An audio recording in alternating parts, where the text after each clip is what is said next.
So today is our first real day in Rome. We got here yesterday, but we were just in like this haze of jet lag. We went to sleep at like 7 p.m. last night and slept for 10 or 12 hours, and I think we finally beat it. We're both feeling nice and rested this morning. Like we mentioned yesterday, we are partnering with Italia Rail, and at the lounge, we met this guy that works there. His name is Edmundo, and we asked him for restaurant recommendations in Rome.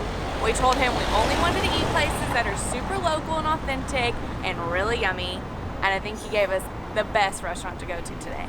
So that's where we're headed now. We have about a 20-minute walk across Rome. Maybe across, I don't know. We're going that way. We pretty much have the place all to ourselves. This is crazy packed. Oh.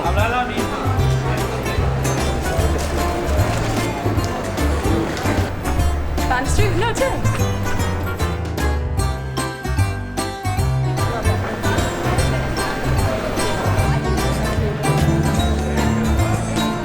Our restaurant is on this road and there are no people on this road.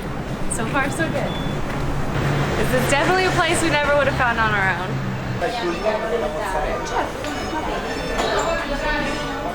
All I know about this place so far is that it smells amazing and they make their own pasta. So definitely getting pasta. So it's classic Prosecco wine house, it's Nino Franco. This is our menu. We get to pick our main course and then she's gonna bring us whatever wine goes with the course. And it's all Italian wine. And she's even gonna show us where it's from. Starting with Prosecco. So before Nate and I started traveling, I really didn't know that sparkling wines were named after wherever they're made, like Champagne in Champagne, France. I knew that one, but I didn't really know of any of the other ones. So, if you didn't know, Prosecco is sparkling wine from Italy, specifically from Veneto, this one that we're drinking. And it's delicious. We are starting with a caprese salad with some bread and olive oil and vinegar. Oh, so excited. Our first Italian meal.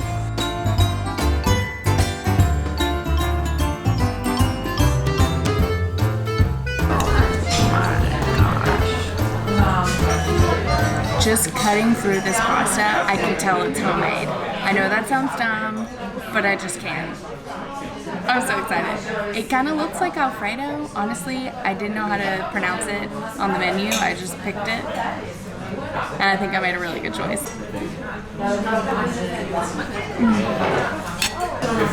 I feel like I've waited my whole life for this moment. Eating homemade Italian pasta in the middle of Rome. Can you tell I'm excited? I think Italian food's my favorite. Mignon and merlot. Three grades together.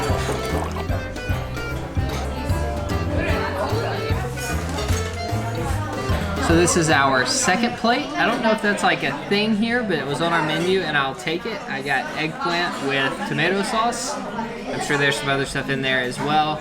And it was paired with a wine that their friends made and sent it to them. And she told us that the wine was so new that it didn't even have a label. Thank you. Thank you so much. Everything is wonderful. That was a great start to Rome. Also, we never told you the name of this restaurant. That's because it would be really embarrassing if I tried to pronounce it. This is, that's the name. I highly recommend that place. The service was amazing. I feel like I'm best friends with the waitress. She was so cute. And we kind of messed up. We have a food tour scheduled tonight at 6, which is just in like 3 hours. We didn't really mean to have these two big food experiences on the same day, but that's just what today's gonna be. Lots of Italian food, and I'm not complaining. So in between this and our food tour, we're gonna go to the Pantheon. Sorry. We're going to this really old building.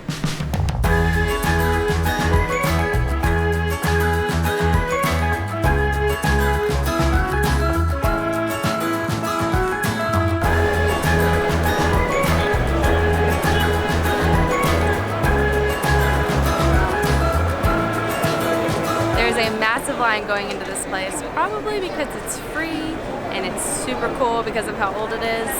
But we also have an audio guide. Rick Steves.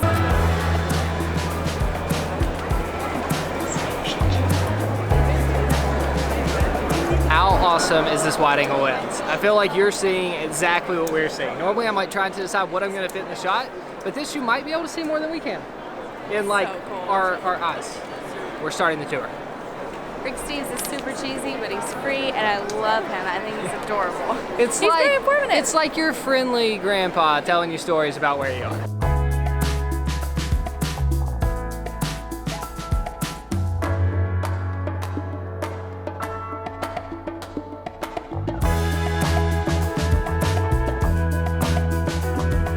So we just finished our 20-minute Rick Steves audio guide of the Pantheon, and we're each going to give you the fact that we thought was most interesting. Just one, we're limiting ourselves. You wanna go first? Nope, all you. Okay. I thought the most interesting thing he said was that the big hole in the ceiling, which is called the opulus, Sounds right. is the original hole. It was redone in 120 AD, but that's the same. And it was their only source of light. And so when it rained, it just got all wet inside. And so there were holes in the floor, and the floor was slanted like this. Like, you couldn't really tell. And then after he said it, like, you could really tell, because all the water would just go out to the side and drain. That was a good one. I'm pretty sure you stuck like 4 into 1. How old it was, the hole, the drains, but I give it to you. So what I thought was most interesting is that is the building that the Washington, D.C. Capitol was modeled after. The big dome in the ceiling. Seems like a pretty good model. It's something that's been around for almost 2,000 years. Yeah, they have no idea how they made it so perfect so long ago. There's one more thing that I really liked. Okay, go for it. But I didn't know Go. that the Romans invented cement. Didn't know that Cement either. that was used to That build was that. super interesting. Okay, I know earlier in this video we said that jet lag, that we had beat it. But after that huge lunch and a couple glasses of wine, Food coma. it's back. And we only have like 2.5 hours till our next food tour starts, so we can go back and take a nap. We have lots and lots more to do the next 2 days. Yes. So we're not just gonna be lazy the whole time.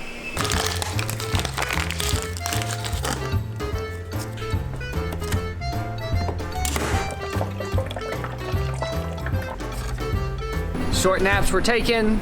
Espresso number 4 is being consumed. Now it's time for food and wine round 2. I can't believe we're going to eat more. This is the best day ever. My only complaint about Europe That's how tiny the is coffees so are. tiny. Then you just get to have more. We have definitely consumed too much coffee today.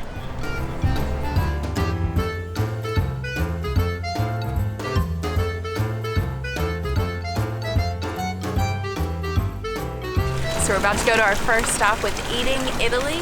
Our 2 guides are super cool. They're both master sommeliers. So I'm sure we're gonna learn a lot about wine. I'm gonna be asking a lot of questions.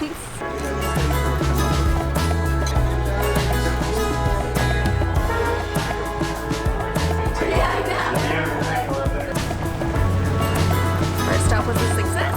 The Jewish people. It's a Jewish ghetto. So this ghetto was created in this neighborhood. Roma is divided in 15 different priori. This food tour is off to a great start. It's our favorite kind of food tour, the perfect mix of food and history about Rome. The dish that we just had was potatoes and cheese, like 3 different types of cheese. It was so good, and we learned that it was like the poor man's food during World War II. The farmers would come home and just put all of the extra leftovers in one thing and bake it, but now it's like a super delicious, popular dish. We can't pronounce because it starts with an S and an F. It's like Anytime those something. 2 letters are next to each other, we just can't pronounce it. But it was good. We also had prosciutto and a delicious white wine.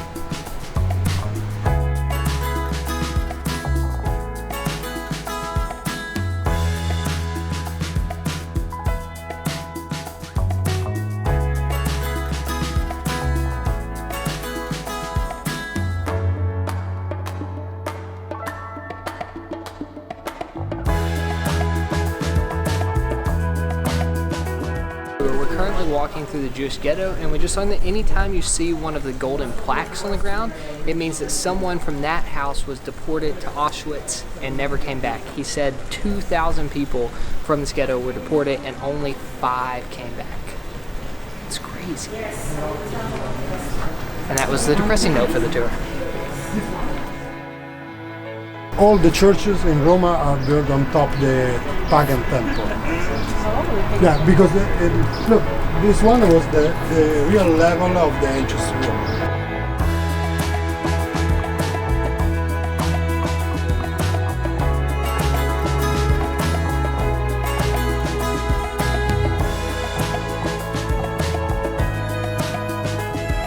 Our second stop is this place with tons of cheese. We're starting with goat cheese, which is my favorite. We're supposed to take a bite and then sip.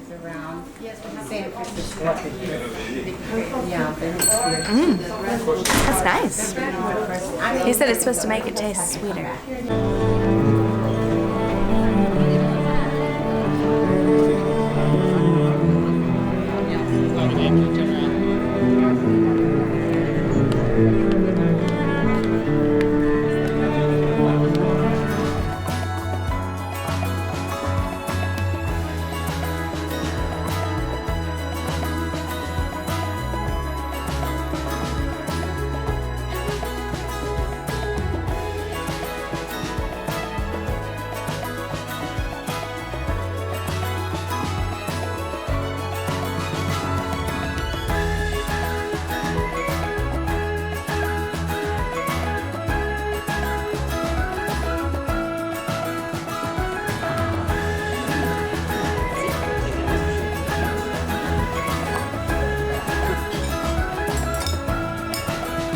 Our third stop is called La Taria, which means milk shop, because apparently the room that we're sitting in right now used to be a barn, and there were cows in it, and they sold milk. Now we're having lasagna, and it's my favorite. And on the other side of our plate is beef tartare. That was such a good stop. Lasagna is seriously one of my favorite foods, especially if it's white sauce instead of red sauce. And they put pistachio nuts in it, give it a little texture. And I really love eating raw meat when it's okay to do so. So it was really good.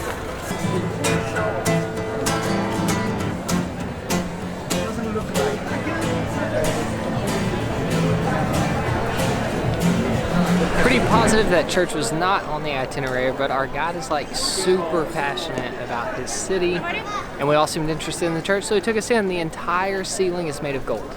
He knows everything. He's been awesome. Like, I love food tours that like just serve really good food, because how can you not? But the ones that include history are the ones that like we really love, and this one has been definitely one of the most historically informative food tours we've ever been on.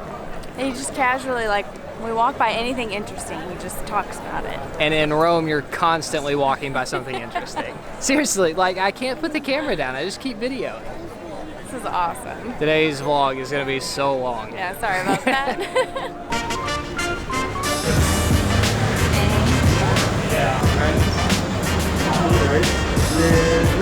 So we are on a food and wine tour, so it's only appropriate that we got wine-flavored ice cream. Never had wine-flavored ice cream before.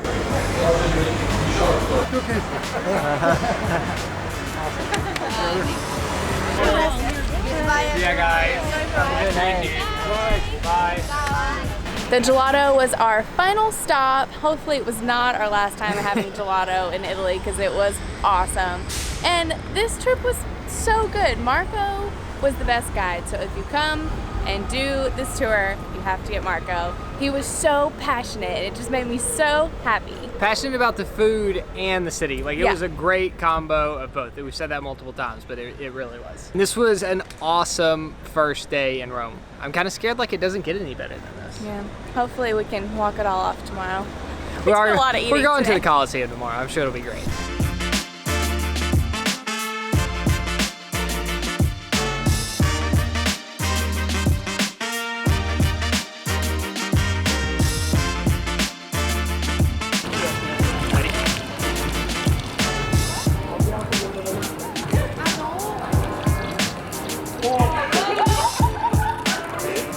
Artigiani da gusto.